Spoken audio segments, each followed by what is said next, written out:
There are certain things that you should be considering when you are repaying your student loans.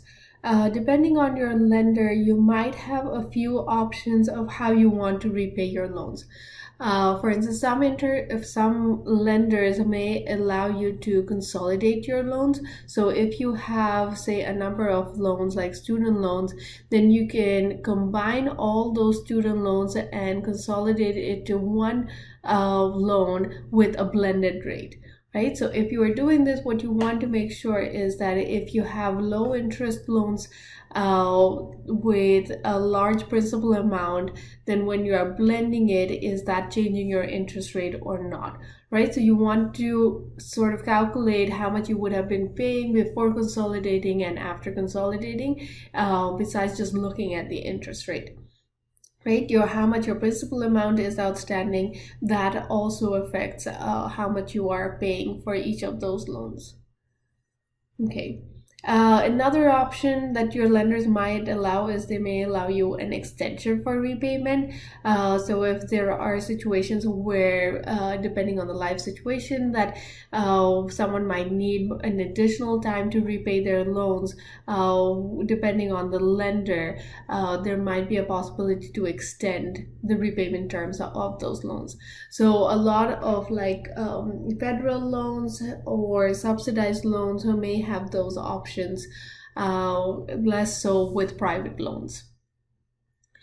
The next two options are graduated repayment and income contingent repayment plan. So with a graduated repayment plan, the amount that is expected to be repaid, or like the minimum amounts that need to be repaid, increases over time. So as like students graduate and they go on with their career, they're expected to make more income over time, and based on that, not so the income contingent would be based on the income level of how much needs to be repaid, and the graduated repayment over time, it's going to increase. The repayment amounts are going to increase. So these are some things to consider when you are repaying your student loans. Some other features to know about student loans: these student loans are not dischargeable in bankruptcy proceedings. So that means that even if someone files for bankruptcy, their student loans are still owed. They would still need to pay back their student loans. It's important to make regular on-time payments, so that your credit history is not hurting, your credit's not hurting, and you are not defaulting on any conditions of the loan. Right? And if you are planning to go to graduate school, just bear in mind that there are limits based on how much student loans you have taken for undergraduate. So if you have subsidized undergraduate loans, that may limit your loans for graduate school. Right? So some of the things to consider about student loans.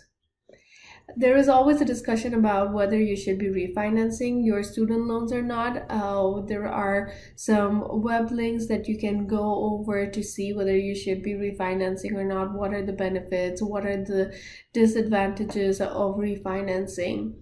When you are refinancing, obviously the main interest is the financing cost, so your interest rate. If you're getting a lower interest rate than how much your current lender is charging, then that's one of the benefits of refinancing, right? But you need to be careful with the loan maturity. If the interest rate is lower, but if it's for a longer duration, the new loan, if that's for a longer duration, you might end up paying more in interest, even though the interest is lower. By being for a longer period of time, you're making smaller payments, so therefore there might be more interest overall.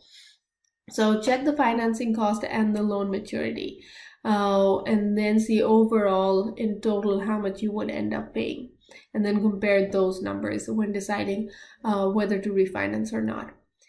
A lot of private lenders have prepayment penalties. That is, if you try to repay your loans earlier, I shouldn't say a lot of, but like some lenders may have prepayment penalties. So if you're trying to repay your loan earlier than its maturity, then they may charge you the prepayment penalties. So check for the penalties for your existing lenders, and if you're refinancing, for the new lenders, if they have any prepayment penalties. right? With a lot of federal loans, there could be more leniency in terms of like loan forgiveness or extending repayment terms. If you're moving to a private lender, you may not have those features. So check before you refinance. So what are the repayment conditions? Are there any leniencies on part from the private lender or from your new lender? Right? There are links here too. Go over them. This is an article about if someone should be refinancing their student loans, and then comparing subsidized and unsubsidized loans. And then if someone chooses to refinance, there are some options over here for refinancing for private loans.